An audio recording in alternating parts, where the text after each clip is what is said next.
Students, मैं Anushka. Welcome back to my YouTube channel Anukool classes. तो students, आज मैं आप लोगों को पढ़ाने जा रही हूँ रिसर्च मैथडोलॉजी एंड हमारा टॉपिक रहेगा सैम्पलिंग प्रोसेस कि सैम्पलिंग का प्रोसेस कैसा होता है, कितने स्टेप्स लगते हैं और कैसे इसको कंप्लीट किया जाता है। सबसे पहले मैं थोड़ा सा आपको सैम्पलिंग के बारे में लिखवाऊंगी, फिर हम प्रोसेस के बारे में बात करेंगे।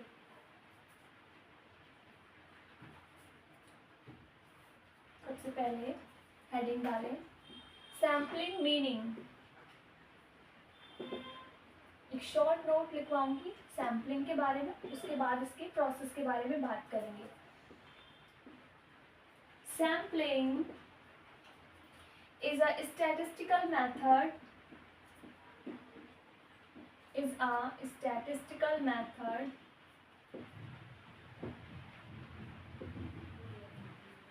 used to select items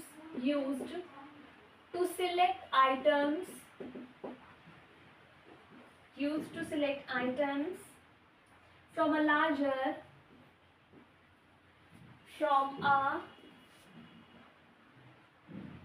larger population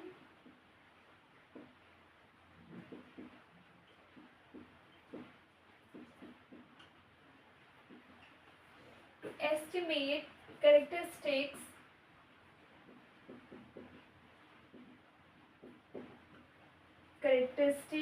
of the whole population.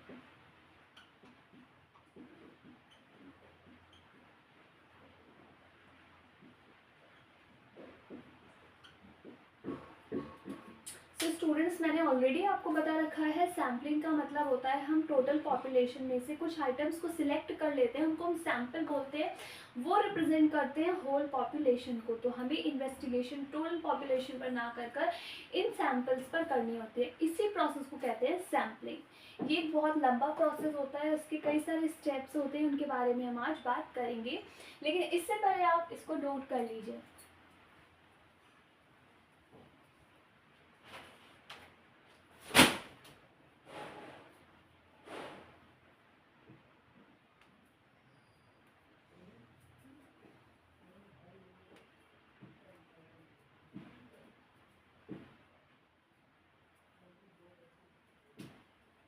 Now we will talk about sampling process.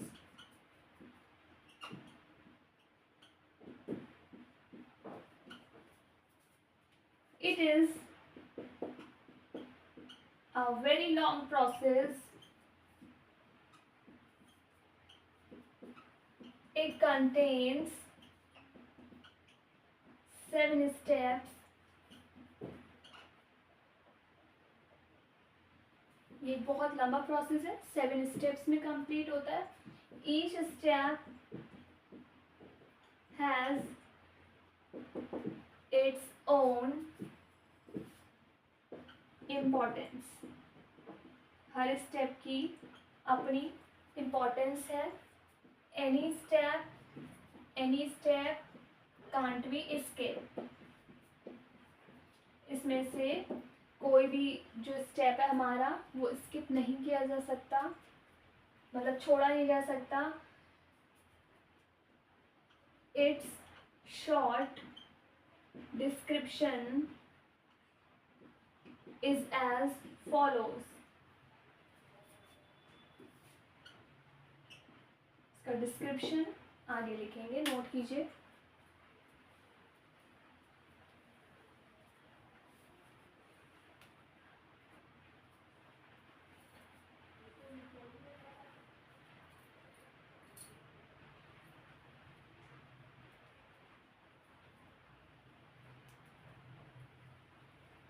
One by one हम सारे स्टेप्स के बारे में बात करेंगे।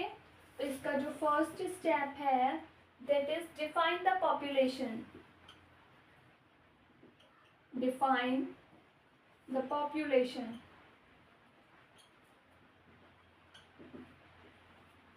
सो स्टूडेंट्स, मैंने आपसे कहा कि टोटल पॉपुलेशन में से हमें कुछ सैंपल्स कलेक्ट करने हैं। तो इसके लिए आपको सबसे पहले पॉपुलेशन के बारे में नॉलेज तो होनी चाहिए कि कहाँ जाकर आप ये अपना सैम्पलिंग का प्रोसेस कंप्लीट करने वाले हो, कौन सी पॉपुलेशन में, कौन से नंबर ऑफ पीपल में से आप अपना सैंपल सिलेक्ट करने वाले हो। तो सबसे पहले आप देखो कि आपको कहाँ से सैंपल लेना है, कहाँ से आपको चीज़ें लेनी है जिन पर आप अपनी टेस्टिंग कर पाओ एंड इन्वेस्टिगेशन कर पाओ। फॉर एग्जाम्पल आपको किसी मेडिसिन का एक्सपेरिमेंट करना है या टेस्टिंग करनी है, तो आपको पता होना चाहिए कि आप कौन से हॉस्पिटल में जा रहे हो या कौन से आप मेडिकल कॉलेज में जा रहे हो या कहाँ जा रहे हो जहाँ आप पॉपुलेशन पर टेस्टिंग करके कर पाओगे। तो वो चीज़ आपको सबसे पहले पता होनी चाहिए। Determine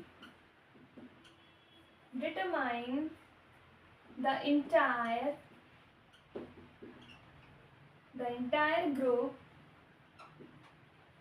you want to study.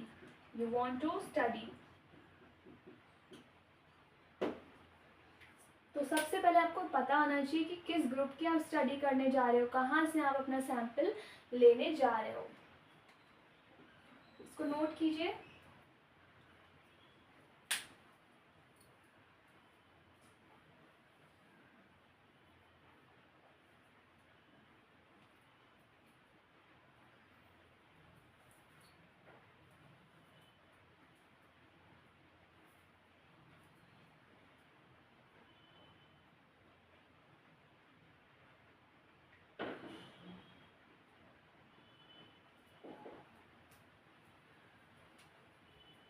Second point है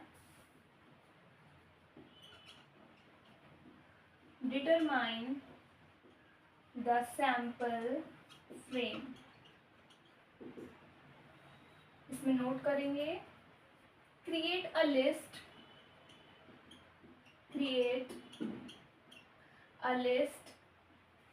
of all the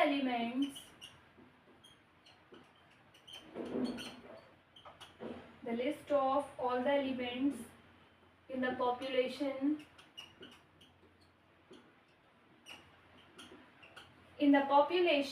from which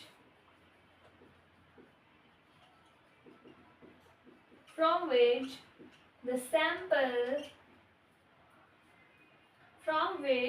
sample will be drawn.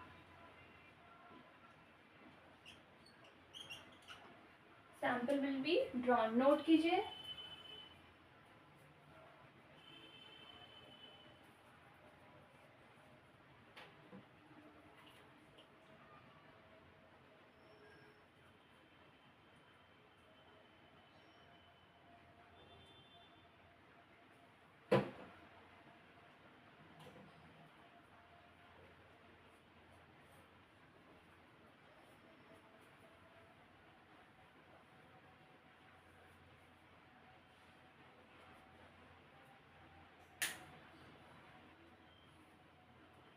तो स्टूडेंट सेकंड पॉइंट है डिटरमाइन द सैंपल फ्रेम। आप एक सैंपल फ्रेम को डिसाइड कीजिए कि टोटल पॉपुलेशन में भी आपको किन पर टेस्टिंग करनी है, कहाँ से डाटा कलेक्ट करना है। फॉर एग्जांपल आप अगर कोई चीज़ की रिसर्च करने के लिए निकले हो, मान लो हॉस्पिटल गए हो, तो हॉस्पिटल में पेशेंट्स भी होते हैं, डॉक्टर्स भी होते हैं, तो आपको कहाँ से किन से डाटा कलेक्ट करना है वो चीज़ें आपको पहले से डिसाइड कर लेनी चाहिए। या आप अगर गए हो मेडिकल कॉलेज तो आपको पता होना चाहिए कि आपको स्टूडेंट से डाटा कलेक्ट करना है या फिर टीचर्स से डाटा कलेक्ट करना है। तो इस तरह की चीज़ें आप पहले से ही आप अपना जो है सैंपल का फ्रेम डिसाइड करके चलोगे। वही लिखा है, एक लिस्ट बनाएं जितने भी एलिमेंट्स हैं पॉपुलेशन में से जो आप जिनसे आपको सैंपल निकालना है। ठीक है, अब आगे चलेंगे हम लोग। ऐसा नहीं हो सकता कि आप कहीं कॉलेज गए हैं, अब आपको वहाँ पर पता ही नहीं है कि हमें इतने सारे लोगों में से किन से जांच पड़ताल करनी है, किन से बात करके डाटा कलेक्ट करना है या फिर सैंपल निकालना है। तो आपको पता होना चाहिए कि आप स्टूडेंट से निकालेंगे डाटा या फिर टीचर्स से या किसी और से। वो चीज़ें सैंपल का फ्रेम आपका पहले से डिसाइडेड होना चाहिए। Third point is choose the sampling method.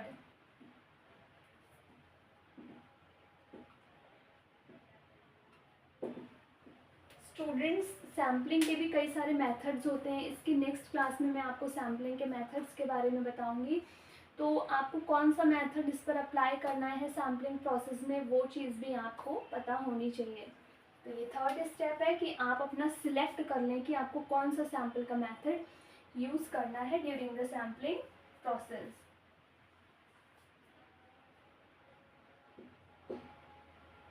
There are many methods of sampling such as, उनके नाम भी मैं लिखवा देती हूँ, random sampling,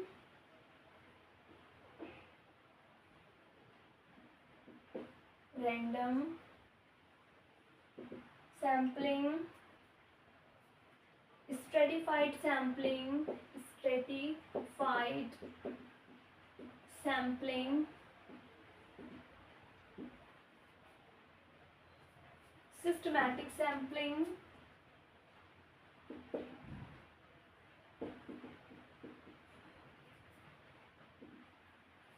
systematic sampling, cluster sampling,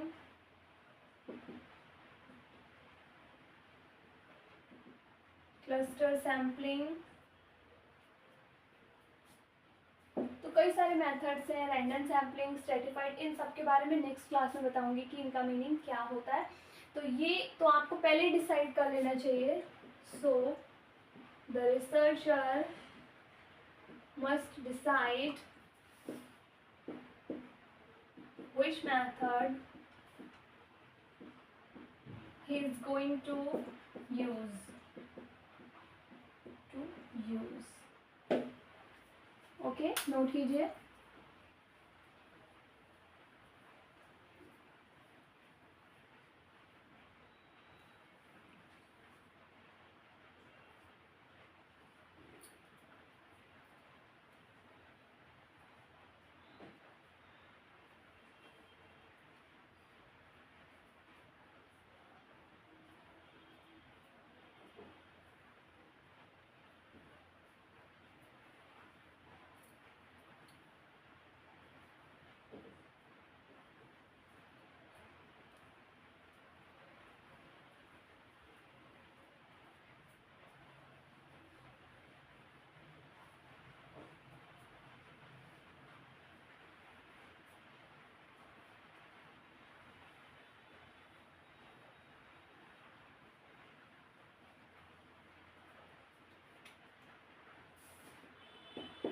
Fourth step is determine the sample size।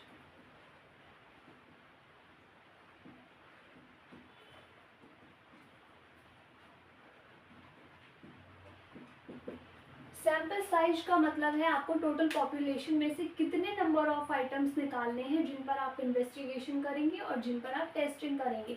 तो फोर्थ स्टेप हमारा यही है कि आप डिसाइड कीजिए कि आपका सैम्पल साइज क्या है, आप टोटल पॉपुलेशन में से कितने नंबर ऑफ आइटम्स निकालने वाले हैं फॉर इन्वेस्टिगेशन और for testing. Decide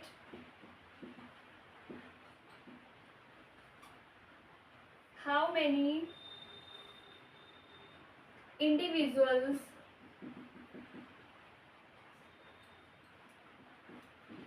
or items will be included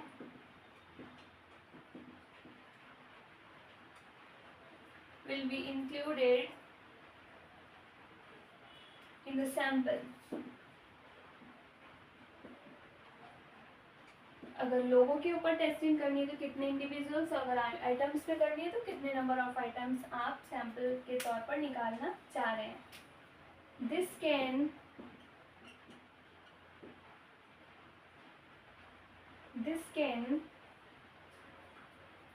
be divided, this can be decided on the accuracy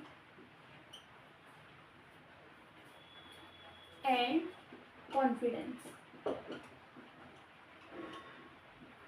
students ये आपके ऊपर डिपेंड करता है कि आपको ज़्यादा नंबर ऑफ़ आइटम्स पर टेस्टिंग करने में कॉन्फिडेंस आएगा या फिर कम टेस्टिंग करने पर। अगर आपको लगता है कि 1000 लोग हैं तो एटलीस्ट 200 से 300 लोगों पर तो टेस्टिंग करना चाहिए। तो ये आपका माइंड जो आपको अलाउ करता है कि आपको कितने टेस्ट करने में पर कॉन्फिडेंस आएगा और आप कितने टेस्ट करना चाह रहे हो, आपकी एक्यूरेसी आपकी कब निकल कर आएगी, उसके अकॉर्डिंग आप अपना सैम्पल का साइज डिसाइड करेंगे।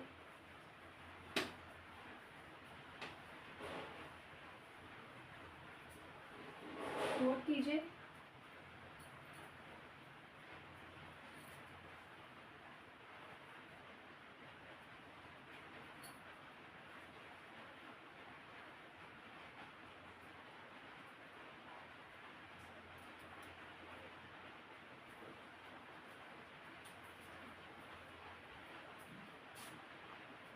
The fifth point is collect the sample.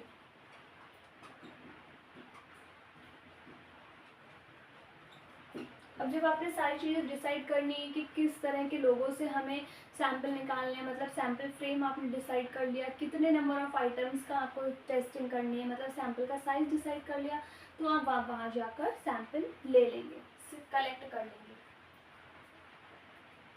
Use the chosen method, जो आपने ऊपर मेथड सिलेक्ट किया है, चूज़ किया है, उसको यूज़ करके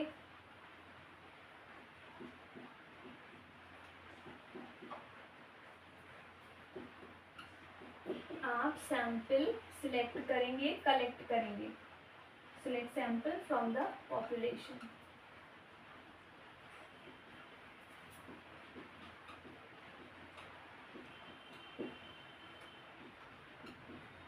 अपने चूज किए हुए मेथड के अकॉर्डिंग आप अपना सैंपल आप कलेक्ट करेंगे। हमारे टोटल 7 स्टेप्स हैं। 5 स्टेप्स वी हैव कंप्लीटेड। अभी 2 स्टेप्स हमारे रिमेनिंग हैं। स्टूडेंट्स, मैंने बहुत इजी लैंग्वेज में आपको लिखवाया है, आप लोगों को बिल्कुल भी दिक्कत नहीं आएगी। 6 है हमारा analyse the sample data. Analyse the sample data. Analyse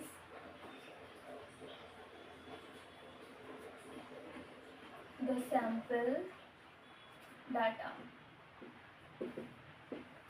अब आपने जब सैंपल कलेक्ट कर लिया है, डाटा कलेक्ट कर लिया है, तो उसको एनालाइज कर लें कि वो आपके लिए यूज़फुल है भी या नहीं। जिस पर्पस से हमने डाटा कलेक्ट किया है, सैंपल सेलेक्ट किया है, वो हमारे पर्पस पूरा हो रहा है, नहीं हो रहा है।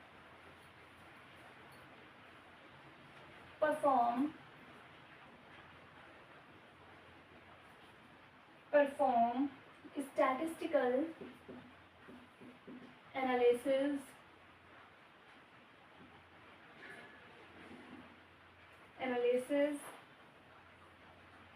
on the sample data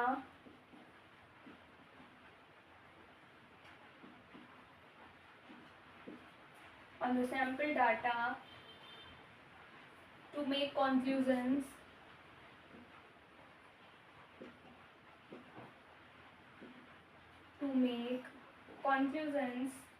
about the entire population.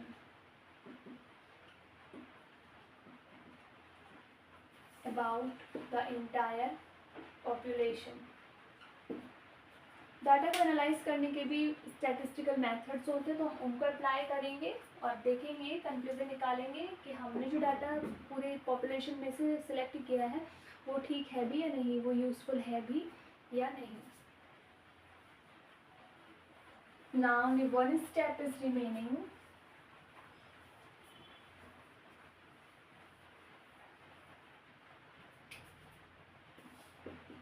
The last step is evaluate the sampling process.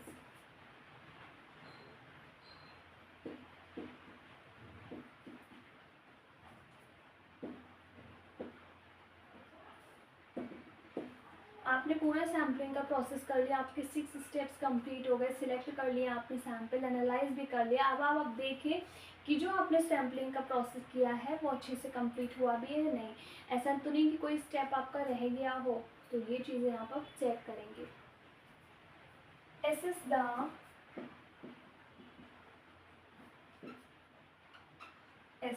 the sampling method। एक बार सैम्पलिंग मेथड को इवेल्यूएट करो। एंड प्रोसेस, पूरे प्रोसेस को चेक करो। एसेस का मतलब रीचेक या मॉनिटर, ये इजी वर्ड्स हैं। मॉनिटर करो आप। क्यों करेंगे? टू एंश्योर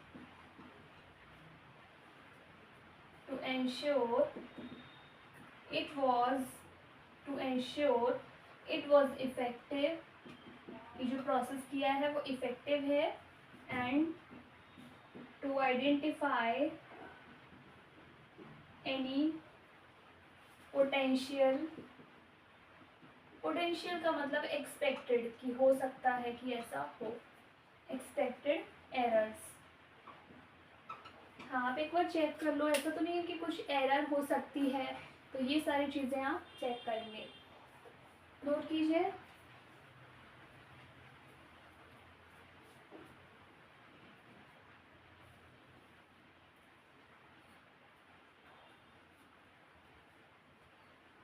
तो स्टूडेंट्स, ये था हमारा सैम्पलिंग का प्रोसेस। आई होप आप लोगों को अच्छे से समझ में आया होगा। आज की क्लास में यहीं पर ओवर करती हूँ। नेक्स्ट क्लास में मैं पढ़ाऊँगी सैम्पलिंग के मेथड्स के बारे में। आज मैंने सिर्फ आपको नेम्स लिखवाए हैं, नेक्स्ट क्लास में मैं आपको डीपली समझाऊंगी। So students, thank you so much.